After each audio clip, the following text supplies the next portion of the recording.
నమో శ్రీనివాసాయ నమః. నమో వెంకటేశాయ నమః. అందరికీ నమస్కారం అండి. ప్రతిరోజు రాశి ఫలితాలు తెలుసుకోవడానికి ఇంకా మన ఛానల్ సబ్స్క్రైబ్ చేసుకోకపోతే ప్లీజ్ సబ్స్క్రైబ్ చేసుకోండి. లైక్ చేసి మీ పూర్తి సపోర్ట్ మన శ్రీనివాస ఛానల్ కి ఇవ్వండి. ఈ వారం రాశి ఫలితాలలో గోచార్య రీత్యా వృషభ రాశి వారు ఎటువంటి శుభాశుభ ఫలితాలను పొందుతారో తెలుసుకోవడానికి ఈ మన వీడియోని ఎక్కడా స్కిప్ చేయకుండా చివరి వరకు చూడండి. పెద్ద శుభవార్తలు వింటారు.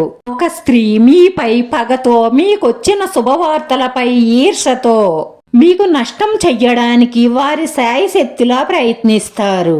కానీ మీ మంచితనం మీ కుటుంబ సభ్యుల అదృష్టం వల్ల తప్పించుకుంటారు. వైవాహిక జీవితంలో సంతోషం పెరుగుతుంది. వ్యాపారంలో మంచి లాభాలు పొందుతారు. ఆరోగ్యం బలహీనంగా ఉంటుంది కాబట్టి జాగ్రత్త. పని విషయంలో ఈ రోజు మీకు అనుకూలంగా ఉంటుంది. సంభాషణలో సమతుల్యంగా ఉండండి. స్థిరాస్తి పెరుగుదల ఉంటుంది. తండ్రి నుండి ధనం అందుకోవచ్చు. మనసు ఆనందంగా ఉంటుంది. ఉద్యోగంలో ఇబ్బందులు ఎదుర్కొనే అవకాశాలు కనిపిస్తున్నాయి.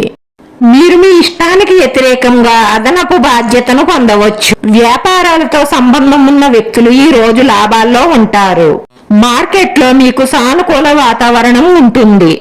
మీ పనిని అందరూ మెచ్చుకుంటారు. ఈ రోజు మీకు ఒక పెద్ద శుభవార్త అందుతుంది. దాంతో ఈ రోజంతా చాలా సంతోషంగా ఆనందంగా గడుపుతారు. మీకు ఈ రోజు ఫలవంతమైన రోజు అవుతుంది. మీ కుటుంబ వాతావరణం ఆహ్లాదకరంగా సంతోషకరంగా ఉంటుంది. ఈ రోజు మీ భాగస్వామి మౌనంగా ఉంటారు. ఏ సమస్యనైనా సరే సంభాషణ ద్వారా పరిష్కరించుకోవచ్చు. ఈ రోజు మీరు ఊహించని ఒక స్త్రీ వల్ల ధనలాభం కలుగుతుంది. ఈ రోజు అదృష్టం బలంగా ఉంటుంది.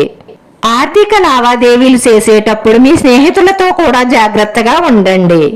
డబ్బు విషయంలో ఎవరిని ఎంతవరకు ఉంచాలో అంతవరకే ఉంచాలి. లేదంటే మీరు నష్టపోయే అవకాశాలు ఎక్కువగా సూచిస్తున్నాయి. ముఖ్యమైన సమావేశాలకు, ముఖ్యమైన పనులకు ఈ రోజు అనుకూలమైన రోజు. ఉక్కిరి బిక్కిరి అయ్యే మీ సంతోషాన్ని అదుపులో ఉంచుకోండి. ఒక్కొక్కసారి అధిక సంతోషం కూడా అర్థాలకు దారి తీస్తుంది. ప్రతికూల స్వభావం గల స్నేహితునితో సంబంధం కలిగి ఉండడం వలన ఆర్థిక నష్టం కలిగే అవకాశాలు ఎక్కువగా సూచిస్తున్నాయి. కాబట్టి మీరు అలాంటి స్నేహాలు చెయ్యకండి. వ్యాపారంలో మార్పులకు అవకాశాలు ఉంటాయి. మీ పనికి సంబంధించి అధికారులచే రివార్డు పొందుతారు. బోనస్ కూడా పొందవచ్చు.